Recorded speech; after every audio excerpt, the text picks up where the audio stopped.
Thank you. Good evening all. Sethunath Padmakumar, സംവിധായകനാണ് ആഭ്യന്തര കുറ്റവാളിയുടെ.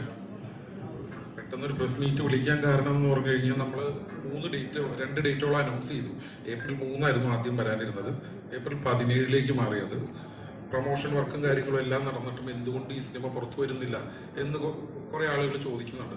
ഇനി ചിലർ അറിഞ്ഞിട്ടില്ല എന്തുകൊണ്ടാണ് എന്താണ് ഇതിൻ്റെ പ്രശ്നം എന്ന് പറയുന്നതിന് വേണ്ടി തന്നെയാണ് കേൾക്കാം. അപ്പം എന്താണ് നമ്മൾ ഫേസ് ചെയ്തുകൊണ്ടിരിക്കുന്ന പ്രശ്നം എന്ന് പറയാനാണ് ഈ പ്രസ് കോൺഫറൻസ് വിളിച്ചിരിക്കുന്നത്.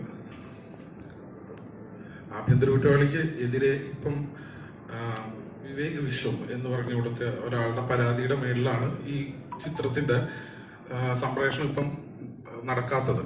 അപ്പം വിവേകിൻ്റെ ഇഷ്യൂ എന്താണെന്ന് പറയുന്നതിന് മുമ്പ് ആഭ്യന്തര കുറ്റവാളിയിലേക്ക് ഇതൊക്കെ എങ്ങനെ വന്നു എന്ന് എനിക്ക് പറയേണ്ടതുണ്ട്. ആഭ്യന്തര കുറ്റവാളി ആദ്യം ഞാൻ ആസിഫിൻ്റെ ഡേറ്റ് എടുത്തതിന് ശേഷം എനിക്ക് അഡ്വാൻസ് വന്നതും പടം പ്രൊഡ്യൂസ് ചെയ്യാമെന്ന് പറഞ്ഞതും ഈസി ഫ്ലൈ പ്രൊഡക്ഷൻസ് ആണ്. അതിൻ്റെ പ്രൊഡ്യൂസേഴ്സ് 2 പേരാണ്. പാർട്ട്നേഴ്സ് ഒന്ന് അജി മേഡയിലും പിന്നെ തൗഫീഖ് എന്ന് പറഞ്ഞ 2 പേരാണ് എനിക്കും ആസിഫിനും അഡ്വാൻസ് തന്നത്. എന്നാൽ അഡ്വാൻസ് തന്ന് 3 മാസം കഴിഞ്ഞിട്ടും പടം മുന്നോട്ട് പോകാൻ പറ്റില്ല, അല്ലെങ്കിൽ അവരുടെ അതിന് അത്രയും ഫണ്ട് റേസ് ചെയ്യാൻ പറ്റില്ല എന്ന് മനസ്സിലായപ്പം ഞാൻ നേരെ ഫെഫ്ക ഡയറക്ടേഴ്സ് യൂണിയനാണ് ആദ്യമായിട്ട് പരാതി അയക്കുന്നത്.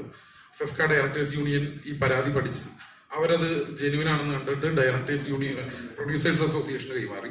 പ്രൊഡ്യൂസേഴ്സ് അസോസിയേഷനിൽ പറഞ്ഞപ്പോൾ അവർ പറഞ്ഞത് ഈ സിനിമ അവരെ കൊണ്ട് പറ്റില്ല എന്നുണ്ടെങ്കിൽ പുതിയൊരു പ്രൊഡ്യൂസറെ കണ്ടെത്തുക, ആൻഡ് അഡ്വാൻസ് തിരിച്ചിട്ട് കൊടുത്ത് എഗ്രിമെന്റ് ക്ലോസ് ചെയ്യുക എന്നാണ്. അങ്ങനെയാണ് ഞാൻ നൈസാമിൽ കാണുന്നതും കഥ പറയുന്നതും. അപ്പം നൈസാം സലാം പ്രൊഡക്ഷൻസ് ഇത് പ്രൊഡ്യൂസ് ചെയ്യാമെന്ന് കേൾക്കുന്നു. ചേംബറിൽ വെച്ചിട്ടാണ് ഇതിന്റെ എഗ്രിമെന്റും പരിപാടികളും എല്ലാം നമ്മൾ നടത്തിയിട്ടുള്ളത്.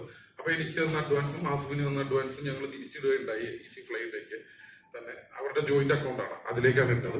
ആൻഡ് 3 മാസത്തെ പ്രീ പ്രൊഡക്ഷൻ എക്സ്പെൻസ് അതും നമ്മുടെ പുതിയ പ്രൊഡ്യൂസർ മീറ്റ് ചെയ്തിട്ടുണ്ട്. ആൻഡ് ആ എഗ്രിമെന്റ് അവിടെ ഒരു വക്കീലിന്റെ സാന്നിധ്യത്തിലാണ് ഈ ചേംബറിൽ വെച്ചിട്ട് നമ്മൾ ഉണ്ടാക്കിയിട്ട് പടം പ്രൊഡക്ഷനിലേക്ക് പോകുന്നത്. ആൻഡ് അതിൽ ക്ലിയർ ആയിട്ട് മെൻഷൻ ചെയ്തിട്ടുണ്ട് ഇതിന് മുമ്പിൽ വരുന്ന ഒരു ബാധ്യതയും നമ്മൾക്കില്ല.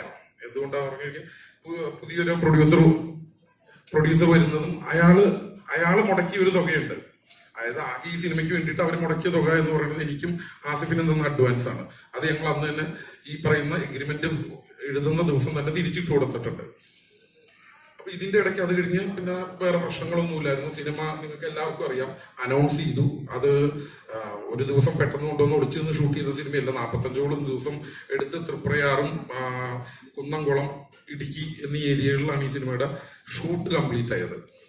ഷൂട്ട് കംപ്ലീറ്റ് ആയി വൺസ് ഇത് നമ്മൾ പോസ്റ്റ് പ്രൊഡക്ഷൻ തുടങ്ങാൻ നേരത്താണ്